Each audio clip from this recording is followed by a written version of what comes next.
তো হ্যালো বন্ধুরা, মাগুর মাছের পাতলা ঝোল বানানোর জন্য কি কি উপকরণ লাগছে দেখে নিন।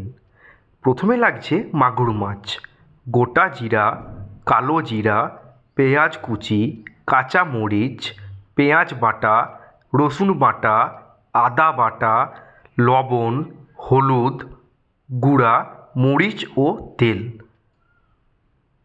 এবার কিভাবে বানাবেন? প্রথমে প্যানে তেল দিয়ে গোটা জিরা ও কালো জিরা ফোড়ন দিয়ে নিন। এবার পেঁয়াজ কুচি ও দুফাঁক করে রাখা কাঁচা মরিচ দিয়ে ভেজে নিন ভালো করে।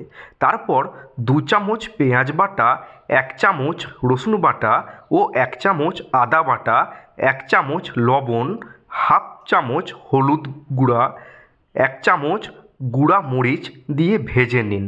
তারপর লবণ হলুদ দিয়ে মাখানো মাগুর মাছগুলো দিন এবং সেদ্ধ করার জন্য পানি দিয়ে ঢাকনা দিয়ে 5 থেকে 6 মিনিটের জন্য রেখে দিন। এবার ঢাকনা তুলে মাছের ডিম দিয়ে নেড়ে চেড়ে ঝোল রেখে নামিয়ে নিন। গরম গরম মাগুর মাছের পাতলা ঝোল, এটা কিন্তু রুগীদের জন্য খুবই ভালো একটা খাবার এবং বাড়িতে যারা বাচ্চা ও বয়স্ক মানুষরা আছে তাদের জন্যও কিন্তু বন্ধুরা এই মাগুর মাছের পাতলা ঝোলের রেসিপিটি খুবই একটা ভালো খাবার। তো এইভাবে বানিয়ে নিন মাগুর মাছের পাতলা ঝোল। আর এই ছোট্ট ভিডিওটি যদি আপনাদের ভালো লেগে থাকে তাহলে লাইক, কমেন্ট এবং সাবস্ক্রাইব করবেন।